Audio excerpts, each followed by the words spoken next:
Into the shadows, the haunted asylum. The rusted gates groan as they're pushed open. Thick vines cling to the skeletal structure of the asylum, whispering warnings to turn back, but curiosity wins.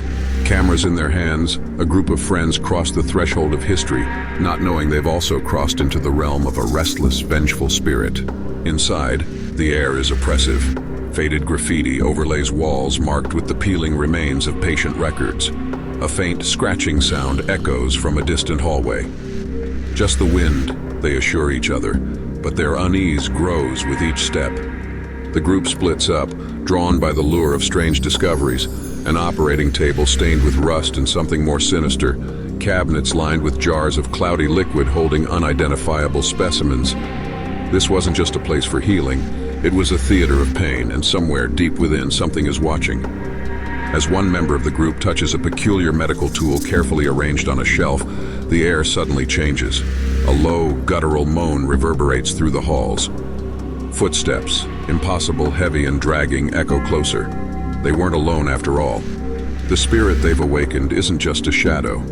It's Dr. Malrick, the asylum's infamous surgeon who performed barbaric surgeries under the guise of curing mental illness. In life, he robbed patients of their bodies' insanity. In death, his desires have become even darker. Panic sets in as the group realizes the asylum isn't just a maze of walls, but a labyrinth designed to trap its inhabitants. Hallways seem to shift. Doors slam shut on their own. One by one, the explorers uncover items that reveal the atrocities committed here.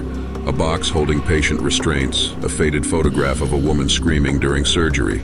But it's not just Dr. Malrick haunting them. The cries of his former victims echo faintly in the background. Mutilated spirits drift through the asylum like broken marionettes, haunted not by release, but the pain of never escaping Malrick's experiments. The explorer's resolve begins to crack under the weight of the asylum's twisted secrets.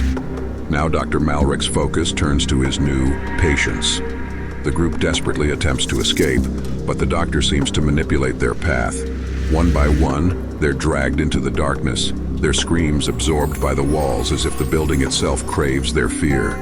Each remaining member succumbs to hysteria, unable to distinguish reality from hallucination. The sickening sound of surgical tools sharpening echoes unnervingly close. Time bends as the asylum pulls them deeper into its nightmarish grasp, turning their intrusion into one last horrifying operation. As dawn approaches, only one survivor remains. Staggering through the corridors, clutching a bloodied scrap of clothing from their friends, they discover a hidden journal left by another victim decades ago. It details the way out and the single truth Malrick fears. To defeat him, his tools must be destroyed. Fire devours the room where the instruments were kept, and the doctor's anguished scream rattles the building to its foundation. But as the survivor stumbles free at last, the faint sound of footsteps dragging on concrete serves as a dire warning. Some evil never dies. Did this story send chills down your spine? If you crave more eerie tales, join us. Like, subscribe, and hit the bell to journey deeper into the unknown. Share your thoughts below. What would you do if you found yourself trapped in Black Ridge Asylum? Remember, the night is darkest just before it swallows you whole. Do you dare to explore?